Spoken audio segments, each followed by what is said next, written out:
Assalamualaikum warahmatullahi wabarakatuh. Perkenalkan, kami dari kelompok 3 yang beranggotakan Bijak Akbar, Hoirul Alwan, Deva Aditya, Desi Aulia, dan Dia Ramadina. Pada kesempatan kali ini kami akan mempresentasikan hasil kerja kelompok kami tentang materi psikologi strukturalisme. Selamat menonton. Assalamualaikum warahmatullahi wabarakatuh. Hai semua, perkenalkan nama saya Dia Ramadina. Di sini saya akan menjelaskan tentang tokoh Wilhelm Maximilian Wundt. Ia ini lahir pada 16 Agustus 1832 dan meninggal pada 31 Agustus 1920. Ia ini seorang dokter, psikolog, profesor, dan fisiolog yang sekarang diketahui sebagai penemu psikologi modern. Ia ini dianggap sebagai bapak psikologi eksperimental. Pada tahun 1879, ia ini mendirikan laboratorium formal pertama untuk riset psikologis di Universitas Leipzig dan membuat jurnal riset psikologis pertama pada tahun 1881. Wundt ini membuat karya tulis yang dibuat menjadi noda salah satu yang paling penting dalam sejarah psikologi, yaitu Principles of Psychological Psychology pada tahun 1874. Dan karya tersebut memanfaatkan sistem dalam psikologi yang berupaya menyelidiki pengalaman langsung dari kesadaran, termasuk perasaan, emosi, gagasan, terutama dijelajahi melalui introspeksi. Wundt ini berupaya mengerti muslihat manusia dengan mengidentifikasi elemen pembentuk kesadaran manusia, seperti halnya zat kimia yang bisa dibuat menjadi berbagai elemen. Dalam hal ini, Wundt menganggap psikologi sebagai pengetahuan seperti fisika dan kimia. Dengan melihat bahwa kesadaran yaitu kumpulan dari berbagai anggota yang bisa diidentifikasikan, walau secara luas, dianggap sebagai seorang yang penting dalam kelahiran dan perkembangan psikologi, sumbangannya terhadap psikologi kontemporer banyak diperdebatkan oleh para pandai sekarang. Psikologi adalah yang memungkinkan manusia melihat ke dalam dirinya sendiri dari sisi internal dirinya sendiri. Terkait dengan ikatan kedua cabang ilmu ini, ada beberapa pemikiran penting menurut Wundt. Yang pertama ini secara metodologi. Aliansi ini berarti aparatus dan teknik pengukuran yang ada di bidang fisiologi diaplikasikan kepada bidang psikologis, misalkan dengan waktu reaksi. Berdasarkan hal inilah, Wundt menanamkan cabang ilmu baru yang ditemukan ini sebagai psikologi eksperimental. Bagi Wundt, metode eksperimen lebih layak untuk digunakan eksplorasi daripada yang biasa digunakan, yaitu introspection. Yang kedua ini, aliansi ini psikologi menjadi lebih terbantu untuk menghadapi tantangan dunia natural science. Ilmu psikologi yang secara tradisional mempelajari soul kini mendapat justifikasi selama elemen soul tersebut dijabarkan ke dalam elemen fisiologis terkecil. Misalkan susunan sistem syaraf, maka dimungkinkan juga terjadinya reduksionisme operasi mental ke dalam operasi neurologis. Yang ketiga ini melalui aliansi dengan ilmu yang lebih mapan kedudukannya, seperti ilmu fisiologis. Psikologi lebih mudah diterima dalam hasanah ilmu pengetahuan sebagai ilmu yang mandiri. Ciri-ciri terhadap penekanan aliansi atau proses kesadaran dipandang dari elemen-elemen dasar dan hukum antar elemen kesadaran. Karena pandangannya ini, aliran strukturalisme disebut juga dengan psikologi elementalisme. Segala sesuatu dalam diri manusia berasal dari kesadaran.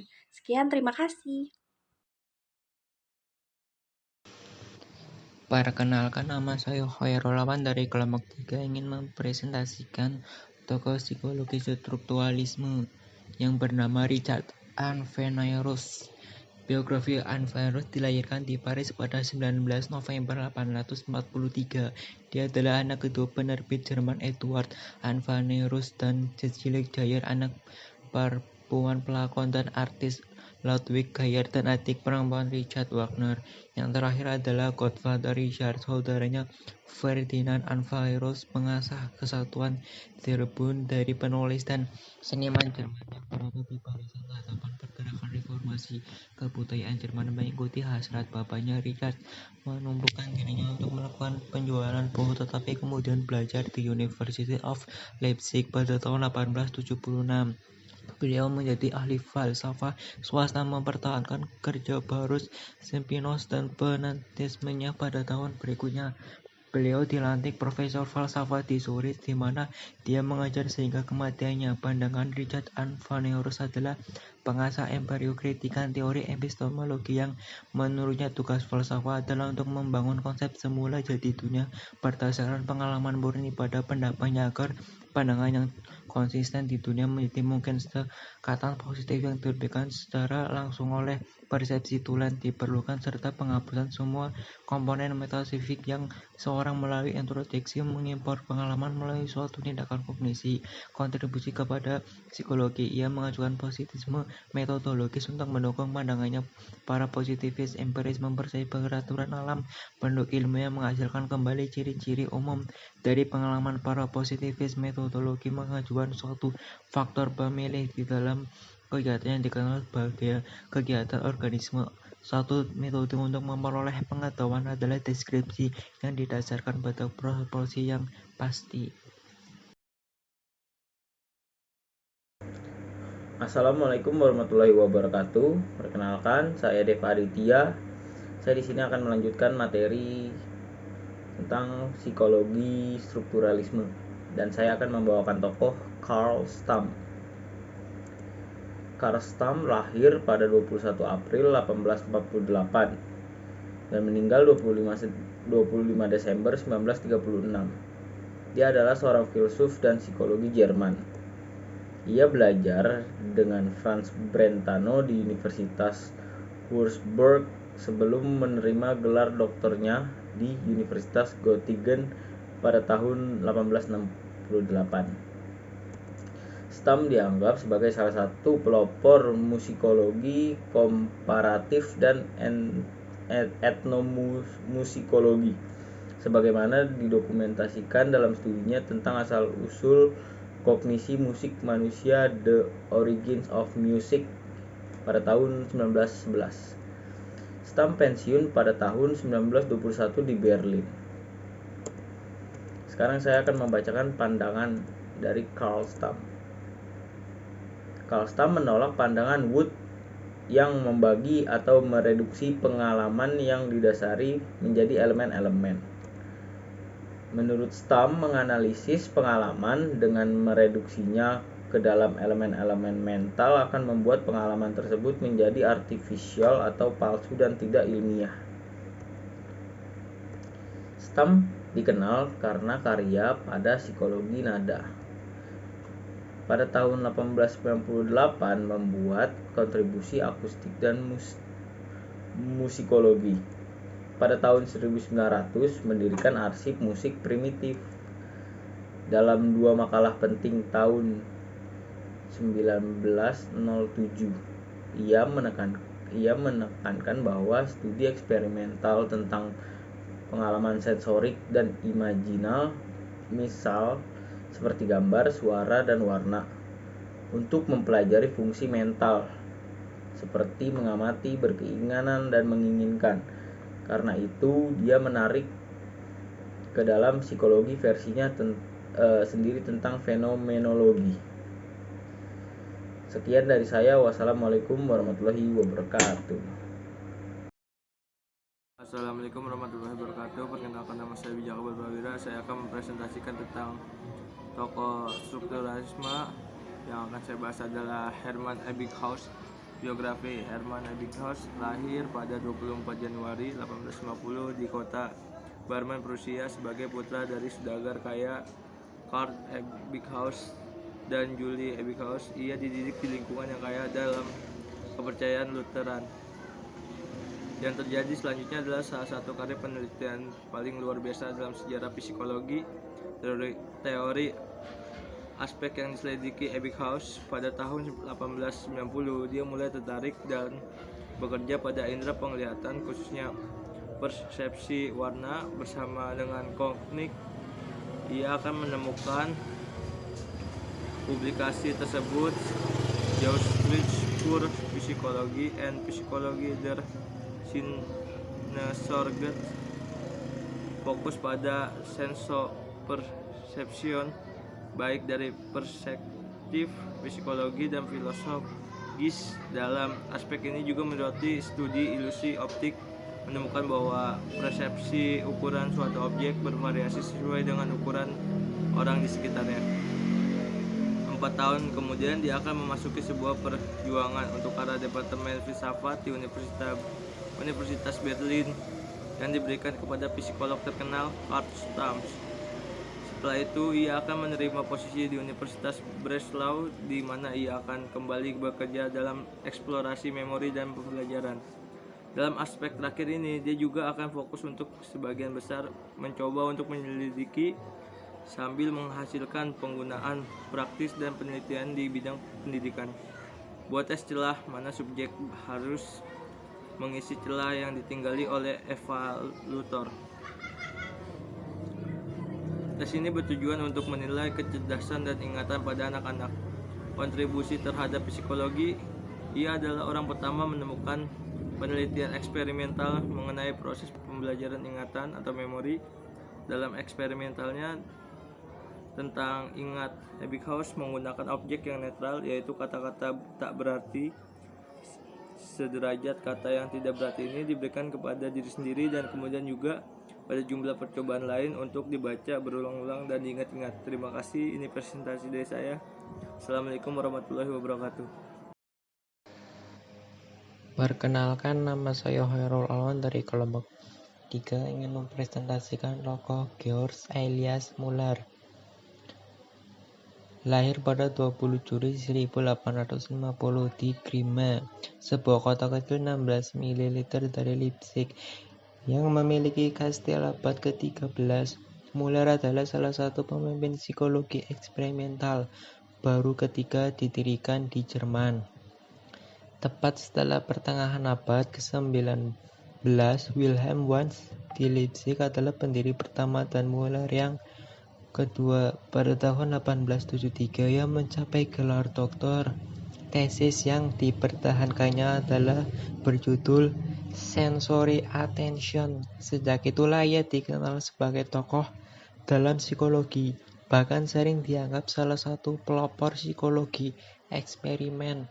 Seperti Wundt, Georg sebagai direktur salah satu pusat utama penelitian psikologis di Universitas Göttingen 1881-1921, berkontribusi pada kemajuan pengetahuan tentang sensasi memori, pembelajaran, dan penglihatan warna. Karyanya antara lain adalah On the Fundamentals of Psychology 1978 dan Points and Facts of Psychophysical Methodology 1903. Dikatakan bahwa persepsi menimbulkan jejak-jejak tertentu pada otak, seperti lensa kamera menimbulkan jejak-jejak gambar tertentu pada film dalam kamera. Müller karya-karya Ebbinghaus tentang ingatan, dan ia mengemukakan apa yang disebut direct associative procedure yang mengatakan bahwa proses mengingat dan lupa tidak semata-mata mekanistis dan otomatis, tetapi pada unsur aktivitas dari individu yang bersangkutan. Proses mengingat ada unsur aktifnya karena mengandung asosiasi hal-hal yang dapat diasosiasikan akan lebih mudah diingat. Proses lupa bersifat aktif juga karena adanya unsur-unsur hambatan retroaktif inhibition, yaitu rangsangan-rangsangan yang datang kemudian menghambat ingatan. Assalamualaikum warahmatullahi wabarakatuh. Halo semuanya, perkenalkan saya Desya Fitriadi. Saya di sini akan menjelaskan pembahasan lanjutan tentang mengenai psikologi strukturalisme. Tokoh yang saya pilih itu Oswald Kaup. Saya akan menjelaskan biografi beliau terlebih dahulu. Beliau adalah salah satu psikolog Jerman, lahir pada tanggal 3 Agustus 1862 dan meninggal pada tanggal 30 Desember 1915. Awalnya ia adalah seorang sejarawan dari Latvia. Tetapi karena ia tertarik dengan psikologi, maka ia belajar kepada Wundt dan G.E. Muller di Jerman. Beliau juga seorang psikolog struktural pada akhir abad ke-19 dan awal abad ke-20. Culp yang kurang dikenal daripada mentor Jermannya, Wilhelm Wundt, merevolusi psikologi eksperimental pada masanya. Dalam berita kematiannya, Alois Fischer menulis bahwa tidak diragukan Culp adalah pendiri kedua psikologi eksperimental di tanah Jerman, karena dengan setiap perubahan basis, ia menjadikannya persyaratan bahwa laboratorium eksperimental harus disediakan. Culp belajar sebagai mahasiswa doktoral dan asisten untuk Wundt di Universitas Leipzig.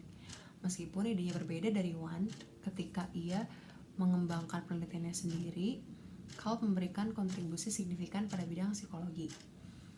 Beberapa di antaranya masih relevan hingga hari ini, termasuk introspeksi eksperimental yang sistematis, pemikiran tanpa bayangan, mental, dan abstraksi. Oswald juga mendirikan sekolah psikologi, yaitu Sekolah Psikologi Wurzburg. Nah, selanjutnya yaitu pemikiran dari Oswald. Pada saat itu, psikologi Jerman hanya membicarakan tentang yang pertama karakteristik, lalu tentang karakter manusia. Yang kedua, tipologi, lalu menggolong-golongkan manusia dalam beberapa jenis karakter. Yang ketiga, Volcker Psychology, yaitu ilmu mengenai mental kolektif. Oswald menemukan dasar studi tentang proses berpikir, yaitu bahwa proses berpikir yang tinggi tidak terikat pada penginderaan, melainkan dengan munculnya kreativitas mental yang dapat membuat peradaban yang abadi. Yaitu hubungan psikologi dengan Oswald, yaitu bagi dia, pikiran tidak terikat pada penginderaan, maka orang sering tidak menyadari apa yang terjadi selama berpikir, dan orang tersebut tidak dapat menceritakan kembali tahap-tahap proses berpikir dalam dirinya. Sekian dari saya. Terima kasih. Wassalamualaikum warahmatullahi wabarakatuh. Assalamualaikum warahmatullahi wabarakatuh. Perkenalkan, nama saya Deva. Saya akan melanjutkan presentasi tentang psikologi strukturalisme.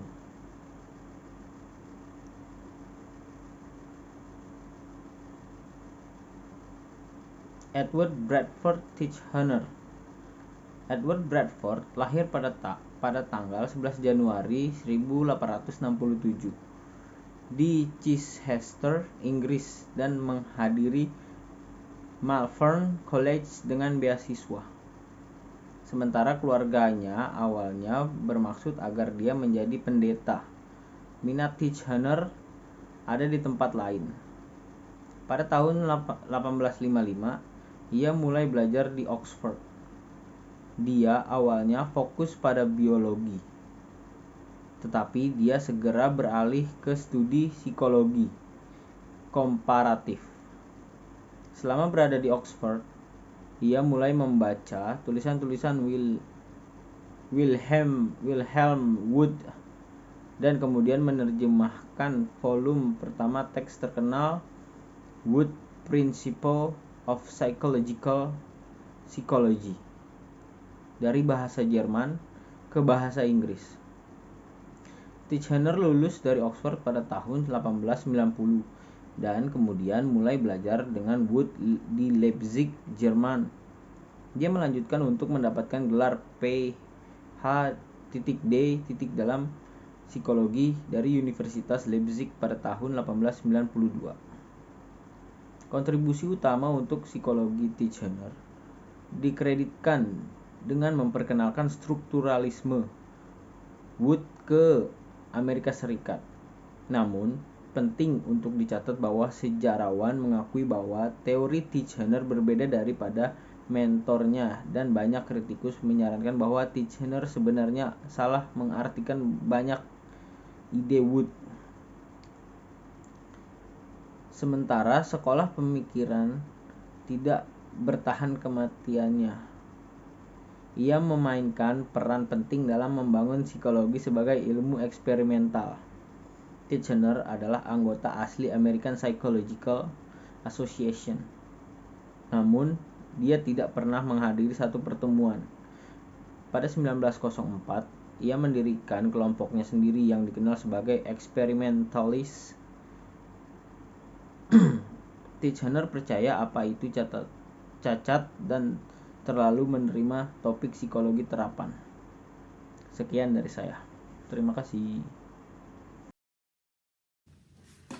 Assalamualaikum warahmatullahi wabarakatuh. Halo semuanya, perkenalkan nama saya Desya Fitriadi dari kelompok 3.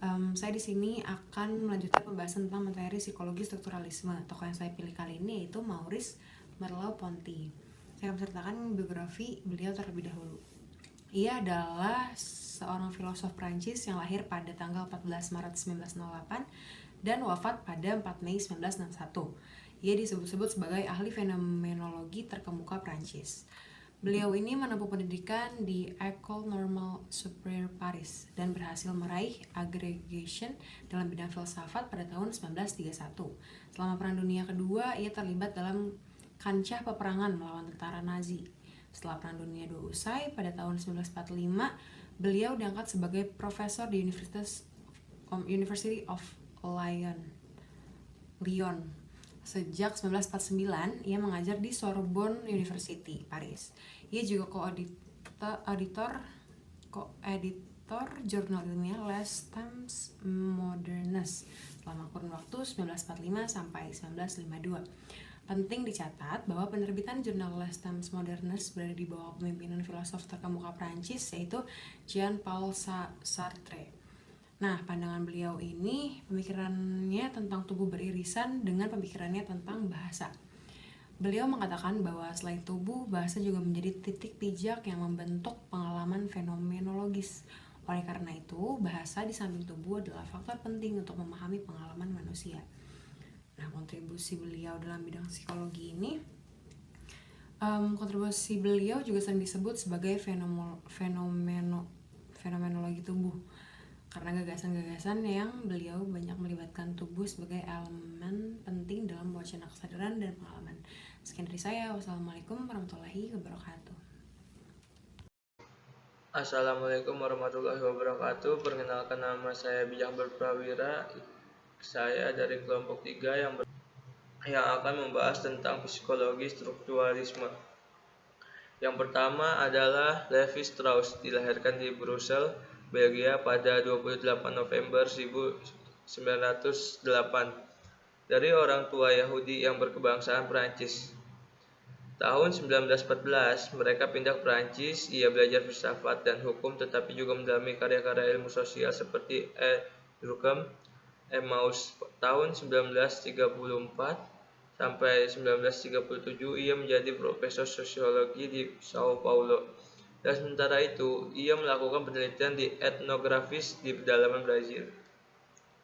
Sebentar saja mendalami wajib militer, lalu pindah ke Amerika dan menjadi dosen pada The New School of Social Research, di mana ia bertemu Roman Jakobson, perjumpaan yang sangat menentukan untuk karir ilmiah Levi Strauss. Sebab melalui Jakobson, ia berkenalan dengan linguistik modern dan menentukan kemungkinan untuk antropologi. Latar belakang psikologi struktural Levi Strauss mengagumi Boas atas ketegasan ilmiah dan pengetahuan luas yang luar biasa semua bidang antropologi seperti antropologi fisik, linguistik, etnografi, arkeologi, folklor, dan mitologi. Tapi yang terpenting bagi Levi Strauss adalah pendapat Boas bahwa hukum-hukum bahasa berfungsi secara tidak disadari dan di luar kontrol sadar subjek yang berbicara.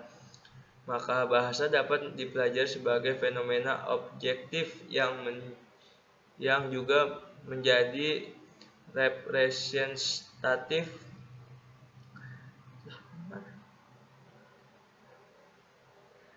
bagi gejala sosial lainnya.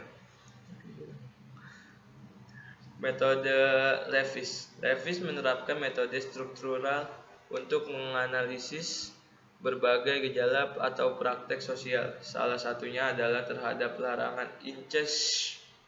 Menurut Levi Strauss, larangan incest adalah sama universalnya seperti bahasa. Antropologi telah lama berusaha menjelaskan larangan itu dengan beragam argumen. Strukturalisme Prancis dipelopori oleh Saussure. Inilah struktur selalu menunjukkan pada pengertian bahasa sebagai sistem oleh mazhab Praha, Jacob, dan Trubetskoy. Istilah struktur menunjukkan pada pengertian struktur dari suatu sistem, yaitu suatu cara yang di dalamnya unsur-unsur individual atau bahasa tertentu diatur. Levi Strauss mengembangkan metodologi linguistik tersebut dan menerapkannya dalam antropologi sosial, sehingga pendekatan disebut strukturalisme etnologi atau antropologi struktural. Yang pertama, relasi perbedaan yang menentukan. Kebudayaan dipandang sebagai tata bahasa dan tugas analisis atau gejala kultural adalah bukan lagi mendalami gejala partikular secara terpisah atau tersendiri, tetapi menentukan kode tersembunyi gramatikal yang membuat setiap gejala partikular itu memiliki arti dalam relasi perbedaannya dengan gejala-gejala partikular sebagai keseluruhan sistem penanda. Yang kedua, penekanan pada pendekatan sinkronis. Mengikuti pandangan Saussure bahwa makna suatu istilah ditentukan oleh relasinya pada suatu titik waktu tertentu, yakni secara sinkronis dengan istilah-istilah lain. Levi Strauss berpendapat relasi suatu fenomena budaya dengan fenomena yang lain pada titik waktu tertentu inilah yang menentukan makna fenomena tersebut. Levi Strauss, sebagaimana telah ditunjuk di atas, harus diakui bahwa satu konsekuensi strukturalisme adalah politik identitas. Terima kasih. Ini pembahasan dari saya dan selanjutnya akan dibahas teman saya. Assalamualaikum warahmatullahi wabarakatuh. Assalamualaikum warahmatullahi wabarakatuh. Perkenalkan, nama saya Dira Madinah. Di sini saya akan melanjutkan penjelasan materi tentang psikologi strukturalisme. Di sini saya akan menjelaskan tentang tokoh Paul Michel Foucault yang lahir pada 15 Oktober tahun 1926 di Poitiers, Prancis, dan orang tuanya ini bernama Paul Foucault dan Anna Malapert. Ayah Foucault ini adalah seorang ahli bedah dan profesor anatomi, dan kakek neneknya baik pihak ibu maupun pihak ayahnya itu juga adalah ahli bedah yang menunjukkan bahwa kedokteran selalu hadir dalam pendidikan dan pelatihannya. Namun, pemuda itu menjadi tertarik pada sejarah yang menentukan sisa karirnya. Ketertarikan pada filsafat muncul bahkan di masa muda Foucault, yang membawanya ke pencarian awal untuk bacaan di daerah tersebut. Terlepas dari keinginan ayahnya agar putranya menjadi dokter, pemuda itu memutuskan bertentangan dengan keinginan ayahnya untuk belajar filsafat, suatu posisi yang didukung oleh ibunya, seorang yang dengannya filsuf memelihara hubungan yang sangat penuh kasih sayang. Dengan ayahnya ini, di sisi lain, Foucault tidak bergaul dengan baik. Kontribusinya dalam psikologi, kaum strukturalis berpendapat bahwa praktik sosial yang nampak di masyarakat saat ini sebenarnya tidak selalu didasari oleh struktur dalam atau fundamental yang biasanya tidak terlihat beroperasi di bawah kesadaran manusia. Sehingga strukturalisme ditentukan oleh struktur tersebut dalam praktik sosialnya. Salah satu karya Foucault yang sangat dekat dengan strukturalisme adalah Les Mots et les pada tahun 1966 dan L'archéologie du savoir pada 1969. Karyanya tersebut, Foucault diprediksi untuk mampu menjadikan strukturalisme sebagai filosofi baru bagi para filosof dan para intelektual Paris pada masa itu. Menggantikan eksistensialisme yang mulai surut, karya Foucault ini dijadikan sebagai filosofi baru yang menyetujui pernyataan subjek tidak memaknai dunia melalui kebebasannya yang penuh dengan kecemasan seperti pemikiran kaum eksistensialis, tetapi subjek ditentukan oleh struktur dalam yang ada di balik kesadaran manusia. Teori menurut Foucault, kekuasaan tidak dapat dipisahkan dengan pengetahuan. Kekuasaan menghasilkan pengetahuan dan pengetahuan dibentuk oleh kekuasaan. Sekian dari saya, terima kasih.